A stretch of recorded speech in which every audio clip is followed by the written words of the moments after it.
Voici le générateur très basse fréquence que l'on appelle également GTBF. Il produit une tension alternative, tout comme l'alternateur d'une centrale électrique.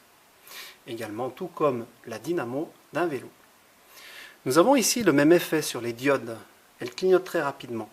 Nous avons rajouté une lampe qui effectivement clignote aussi rapidement. Nous n'en discernons qu'à peine le scintillement. Le GTBF va nous permettre de ralentir le phénomène pour pouvoir l'étudier plus précisément. Nous voyons qu'en fait, les deux diodes ne clignotaient pas en même temps, mais qu'elles s'allument chacune leur tour. La lampe s'allume également à chaque fois qu'une des diodes est allumée. Essayons de comprendre ce que cela signifie. Initialement, la tension est nulle, puisque la lampe est éteinte. Puis la lampe s'allume. Cela correspond à une certaine tension. Par exemple, plus 2 volts. Puis la lampe s'éteint. Cela correspond à une tension nulle. Puis, un peu plus tard, l'autre diode s'allume. Cela signifie que le courant va dans l'autre sens. Les électrons circulent dans l'autre sens. Le plus et le moins ont été inversés. Or, l'outil mathématique qui va nous permettre de coder l'autre sens est tout simplement le signe moins. Nous avons donc une tension de moins 2 volts, c'est-à-dire une tension de 2 volts dans l'autre sens.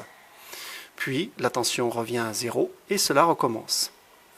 Si nous regardons bien l'évolution de la luminosité de la lampe, nous voyons que celle-ci n'a pas de variation brusque. Elle s'allume et s'éteint très progressivement. Quelle courbe mathématique peut correspondre à cette observation? La tension augmente très progressivement, la lampe reste allumée pendant un temps où son éclat semble presque fixe, puis son éclat diminue, s'éteint,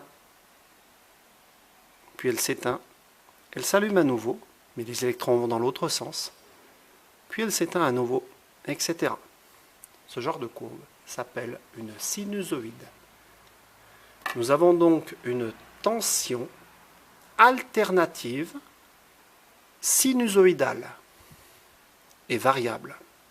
Variable parce qu'elle change au cours du temps, alternative parce que les électrons changent de sens, et périodique parce qu'elle repasse périodiquement par les mêmes valeurs. La période va être égale au temps qui s'écoule pour effectuer un cycle complet. Ici, notre période est environ 2 secondes.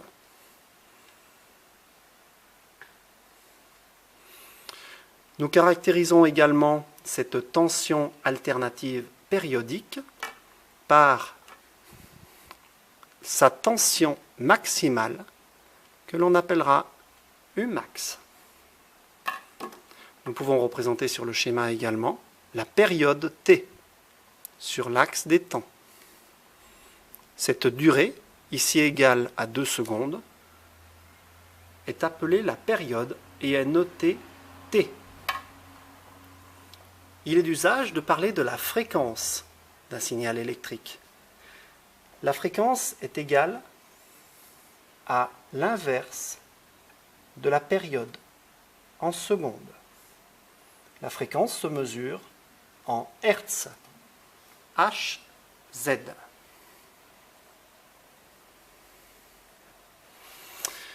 Ici, notre période vaut 2 secondes. La fréquence vaut donc 1/2, c'est-à-dire 0,5 Hz. Si notre signal durait 0,5 secondes, alors il se reproduirait 2 fois à chaque seconde et sa fréquence serait de 2 Hz. Un signal qui dure 0,1 seconde aurait une fréquence de 1 divisé par 0,1, c'est-à-dire 10 Hz. Il se produit ainsi 10 motifs de tension par seconde.